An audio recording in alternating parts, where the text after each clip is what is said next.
ગાંધીનગર જિલ્લાના દહેગામ તાલુકાના ચાંબલા અને પાલોન્દ્રા ગામે ગઈકાલે આવેલા ભારે વાવાઝોડા અને વરસાદને કહેરને કારણે વીજ કરંટ લાગવાથી બે ગરીબ ખેડૂતોની ભેંસોના મોત નિપજ્યા છે. ચાંબલા ગામે રહેતા મુકેશસિંહ સોલંકીની ખેતીના આધાર સમાન દુધાળી ભેંસ વાવાઝોડામાં બાવળનું ઝાડ તૂટી પડતા મૃત્યુ પામી હતી, જ્યારે પાલોન્દ્રા ગામના પ્રતાપસિંહ ચૌહાણની ભેંસ ચરાવવા ગયેલ હતા અને દરમિયાન વીજ થાંભલાના સંપર્કમાં આવતા વીજ કરંટથી મોતને ભેટી હતી.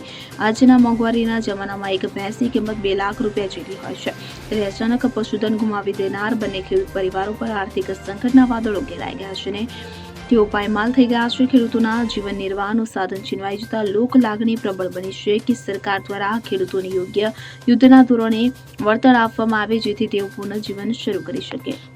અગરસિંહ ચૌહાણ, હરસોલી, દહેગામ. હવે જુઓ દેશ દુનિયાની તમામ ખબરો તમારી આંગળીના ટેરવે. ઉઠાવો મોબાઈલ અને ગૂગલ પ્લે સ્ટોર પરથી ડાઉનલોડ કરો અમારી CN24 ન્યૂઝ મોબાઈલ એપ.